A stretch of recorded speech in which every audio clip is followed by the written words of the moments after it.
Okay, hi. My name is Clintleetwood, and this is another replay review. This is a player by the name of Dasupah player who has recently joined the Mechabellum official Discord and is looking for some feedback on their games. Just for some background on me, my name is Clintleetwood, and I am somewhere in the mid 1700s to lower 1800s pretty regularly. And I do some co-commentary with Stoney on the side. We both love this game, and I'll link his channel below. Highly recommend giving it a follow. He's a much better video producer than I am. But anyways, that's neither here nor there. So I'm going to kind of just walk through this entire replay in a long form sort of dialogue and sort of a stream of conscious thought process.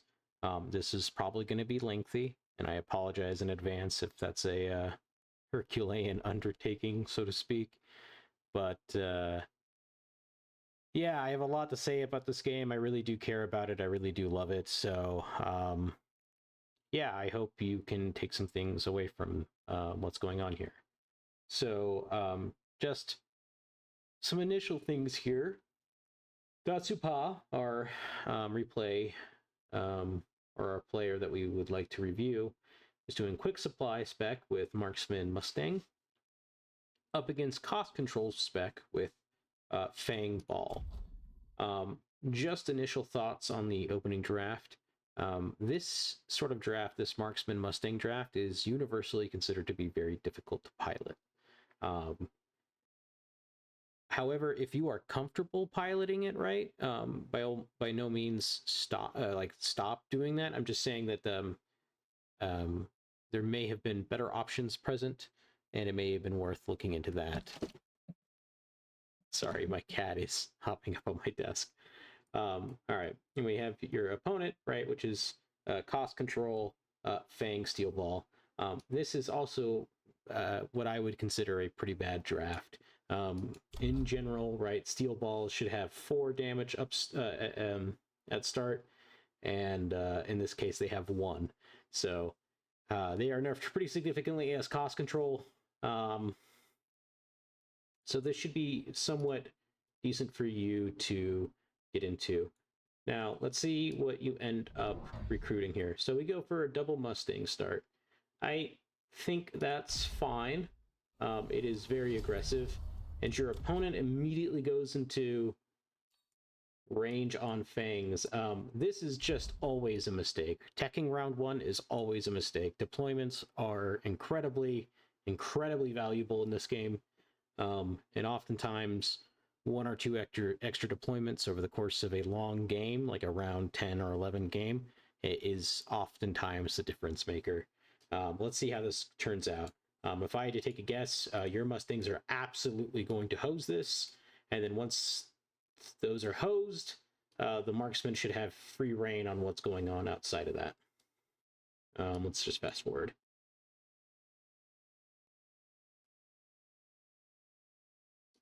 Okay, I'm going to pause real quick again. Something your opponent did that is correct. They utilized in the early rounds a free unlock. So Fang, Arclight, Crawler, Marksman, Fang, Arclight, Crawler, Marksman. Is that all the free units? I feel like there's a 5th.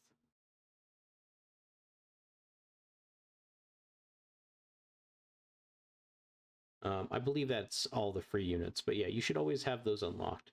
As you see here, we did not unlock a free unit here, which is can hurt you in the long run.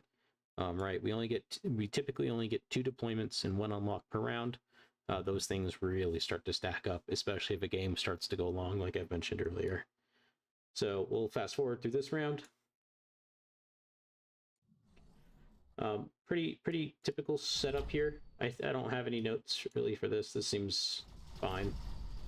I imagine these balls kind of get blasted. Yeah. This looks about as I would expect it. You get the tower.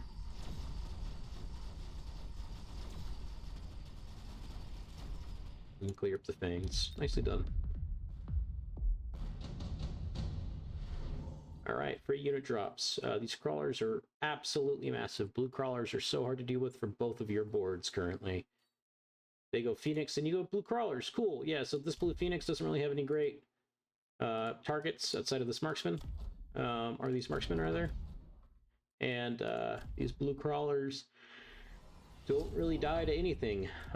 This is also just crazy, to put it lightly, or maybe a little inflammatory. I apologize if you are watching this arise, but heuristic rule or rule of thumb here: we do not tech units before round 4. So just don't do that. There are some exceptions to that rule, right? If you're playing like Carry Arclight, typically you have to range around, or you have to click the range tech around round 3, so you can get some experience on them, so you can scale into the end game. But Carry Arclight is like kind of a thing of the past with the recent Power Shot nerf, so it's kind of a mood example. Anyways, we're gonna continue on with the replay here. Okay, I mean, this is going to take forever to kill these crawlers. This Arclight. This marksman should absolutely hose this guy. These fangs should absolutely get hosed as well.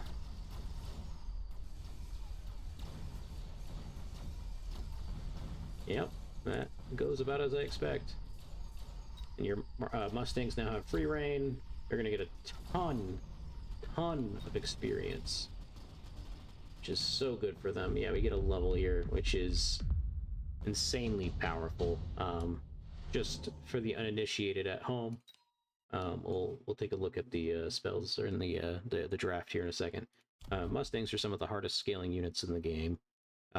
You want your levels on them. If you get the option to get a level, you almost always take it. All right, let's take a look at the cards here. So you go for Smarksman. Smarksman's fine. But your opponent goes for shield airdrop. I mean, this shield isn't going to do anything, right? If you watch how their units are moving forward, the battle's occurring right about here. If I remember correctly, like the radius where you can deploy that shield kind of starts to creep in like here or so. So they can inch it forward just a smidge more. But at the end of the day, it isn't really going to matter. At the end of the day, right, this is still going to get completely smashed. This tower is going to go down, and whatever's left over here will clean up what's ever left over in here. So we'll fast forward. So we go range on marksman. I mean, I guess this is fine, right? Your opponent has invested a lot of money into tech, so we can match ourselves. Something that I would have liked to see instead, actually, is like this button.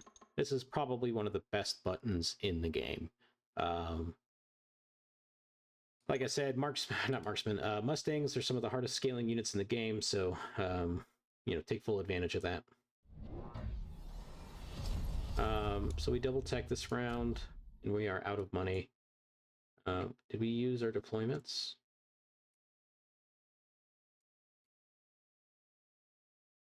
I guess we got 2 crawlers.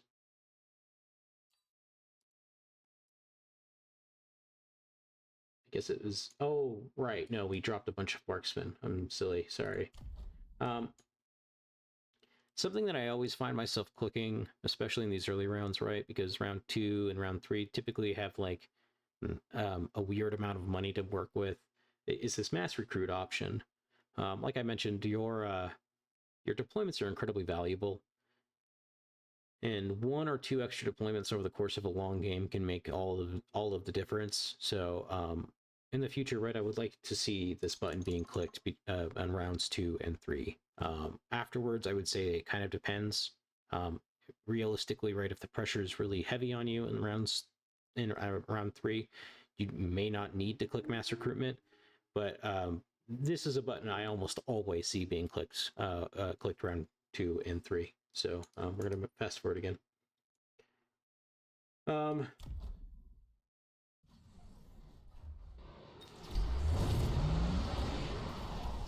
I'm gonna pause again, sorry. Just looking at your crawler techs. Typically the stuff that I see, these 3 techs are fine. So Mechanical Rage, Replicate, Subterranean Blitz, that's all perfectly fine. I think the only thing that has to go here is this Acidic Explosion. In general, Impact Drill is just a very powerful tool and greatly increases crawler DPS. And crawlers are in this state currently right now where they're like maybe a little too strong for their own good. So I would take advantage of that. I would drop this tech, right? Because we don't want our crawlers dying. We want our crawlers killing. And switch it out for Impact Drill. And I think generally too, the first 2 buttons that are clicked on crawlers is Replicate and Impact Drill. Mechanical Rage, maybe it seems fine. I'm not sure what it really does in this board state, so we'll see how it has to we'll see how it unfolds here. So yeah, like I said, right, this side gets completely smashed, and now we are beginning to crack in. This tower goes down. There's not a lot of DPS coming out. If we had range, our Mustangs would have been back here. We're about to take this tower. This looks really good for us.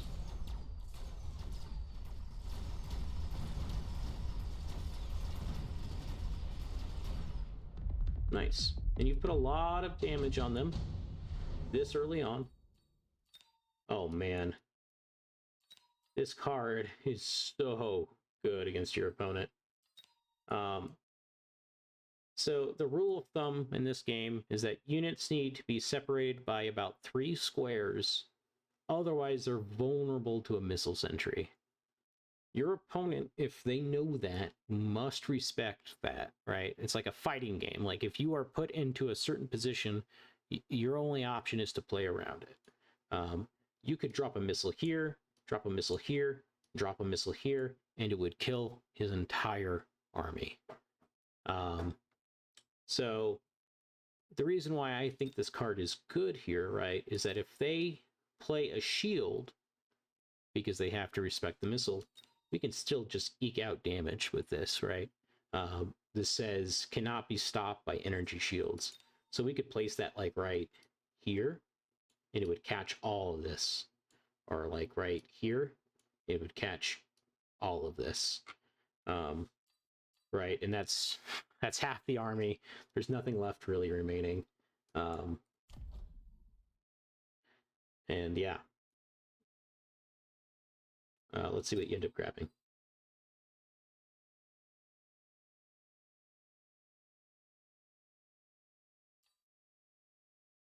You both go for Elite Rhino.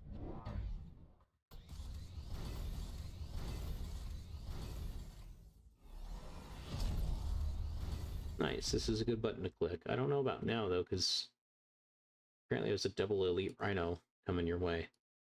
But I'm kind of curious as to why you also picked this. I don't really see a way for us to make anything happen here, right? Because this is 400 credits. For the cost control player, like, this is perfectly fine. This makes perfect sense to me, right? We don't care about how much this costs. And this is a bad mobile beacon, believe it or not. So what's going to happen here is that this Rhino is going to run up to this tower, then run this way.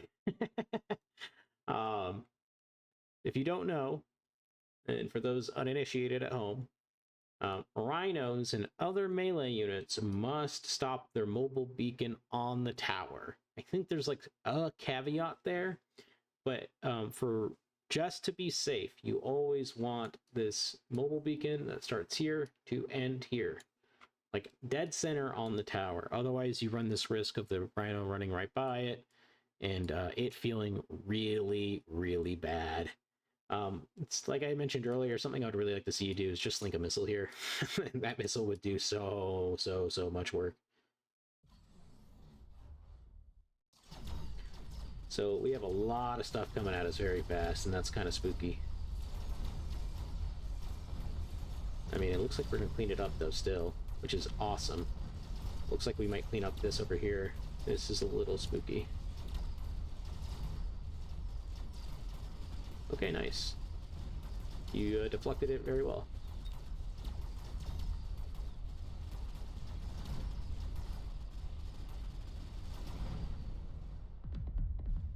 Again, a good chunk of damage, and your opponent hit you with a very quick pivot, so well done. What do you end up going for here? The wasps? Okay. I think wasps are fine here, yeah. Let's see what texture you're running. This seems okay. I think, I mean, this is a preference thing, but a lot of the meta stuff that I've been seeing recently is like ground specialization, range, aerial specialization, and then I think it's whatever you want. So, for example, like ground specialization into this army would do so much work. He doesn't really have any great options to deal with air. You might say the fangs are there, and that's like somewhat true, right? But the fangs are dying to the Mustangs pretty damn quick, which leaves really the only thing that's shooting up is this. But also, once again, like a missile right here would blow this arc light up, would kill these fangs, and then slow this rhino to allow your marksman to do a lot of work. But look at this, we got a lot of levels. We should probably spend most of the turn just leveling. So this would be 100, 200, 300, 400 right here between these two, 550. So we have some amount of money left over. If I'm your opponent, I don't know, like Sandworm's like pretty good. I think Wraith is like pretty decent as well. Whirlwind, I mean, that kind of works if you're getting in, but not really getting in. So yeah, once again, this is a bad mobile beacon. This will not work with the intention that they believe it will or ought to. And maybe that'll become relevant in this game. So yeah, we take all of our levels. It looks like we're only missing this one. If we're slinking a missile now in this area, with them playing respect around it, we just move the missile back to our side. So the missile would be right here, and everything would run forward. We'd get slowed and die, and we would be in the same exact position that the board was or could currently be in.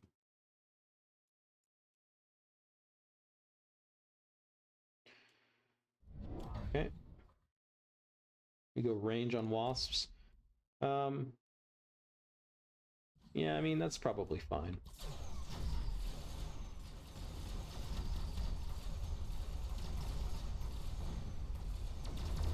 Let's see if it happens. No, it got shot down. Yeah, good deflection once again. Yeah, see, like, once again, there's nothing really shooting up here. Oh, what actually got your tower? Is it this arc light? I didn't even see. That's my bad. So, not the most ideal here. I should be paying attention to what was going on. I thought this was completely secure over here, I'll be honest. Looks like we're not gonna win this round, which is probably okay. That's kind of funny.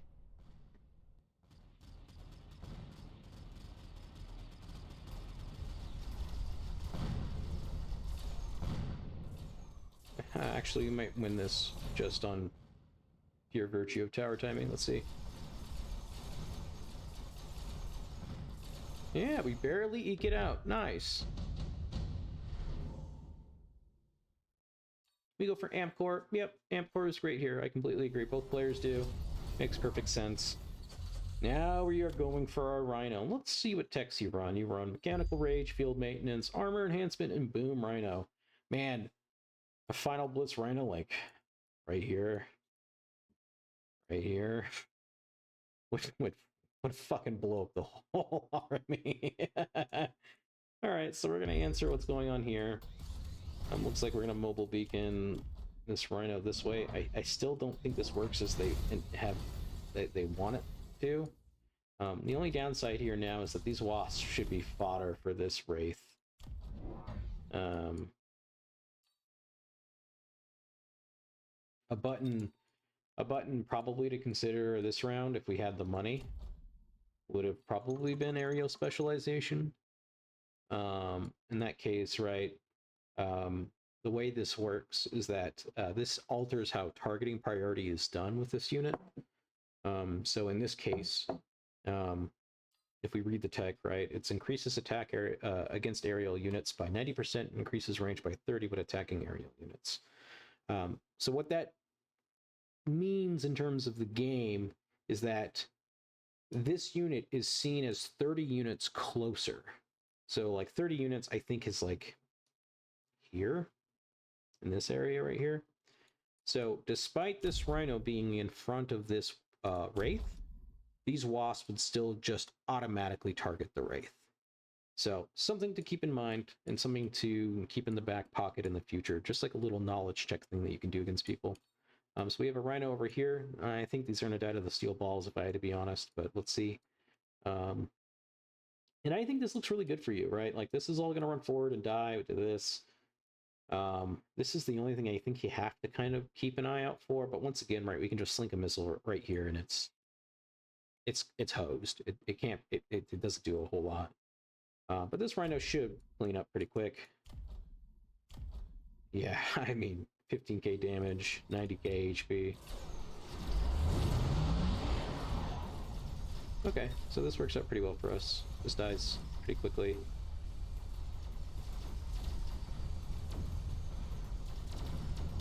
Okay, you actually just completely win here, it looks like.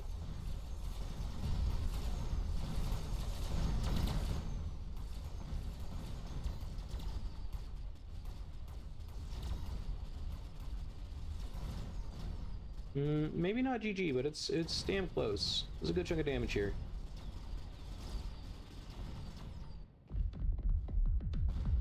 Yeah. Orbital. So a couple things here. Oh, we both go absorption module, but there is an orbital bombardment on the table. And if you look like over here, our army is like kind of densely packed, right? An orbital, I think, would cover this entire area roughly. Which means that we should probably be playing around it, right? So just like a shield here, like shield here, and shield here, like relatively keeps your army completely safe. But that is just knowledge for later. Your opponent took absorption module, and so did you, so it doesn't really matter. So they are now answering with ranged things. I imagine this is an answer potentially to your Wasps here, which is fine, right? But in terms of like the game state, you're once again taking levels on the Mustangs, and this is a good thing. Keep doing this.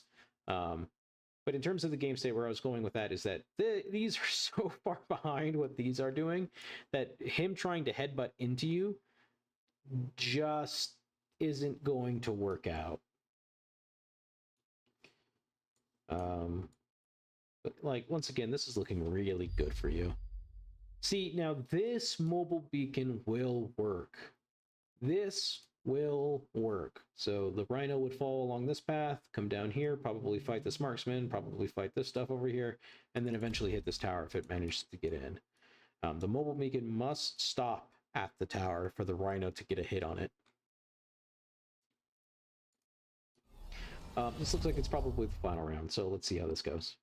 I'm not sure armor does anything here, by the way. This is probably a world where you want Whirlwind like he does.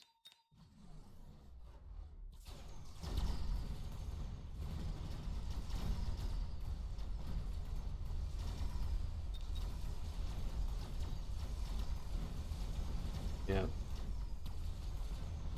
Yeah, this looks completely over.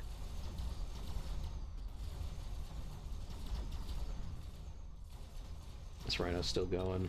Can't be stopped. Can't stop, won't stop. Alright. So honestly, well defended, right? I think you did a good job. Just a couple things that to keep in mind, like this kind of positioning is totally punishable. This kind of positioning is totally punishable. You should never allow a player to get away with stuff like this. This is so vulnerable to a missile, right? And a missile costs 15, a shield costs 100. So if you make him pay the 100, right, and you're only paying the 50, and you eke out a couple rounds, like that 100 starts to add up. God forbid you take down the shield during the round, right? And that's happened multiple times, right? The only shield you didn't manage to take down was here, but that's fine. He reacted to the Rhino pretty well here. It turns out that mirroring the Elite Rhino here was the correct call. I don't think I would have done that, so this would have caught me off guard. But at the end of the day, right, mirroring here makes a lot of sense because his units are typically debuffed with the cost control aspect of it all, right? Some other things to note, neither player took 1-1. You almost always have 200 credits at some point during the game that you should be throwing at this, especially if you're trying to make your Mustang scale. This button right here will only help with that. Other than that, a couple key takeaways I would give you. Try not to tech so early. Try to develop your board state. Click this button. Punish this stuff. Don't let them get away with that. Anyways, I hope that was helpful. I'm sorry for another 30-minute long video where I just talk about Mechabellum to death. But what can you do? I love this game, and I hope you learned something. Anyways, if you enjoyed the video, do the YouTube thing, like, comment, subscribe. Anyways, bye-bye!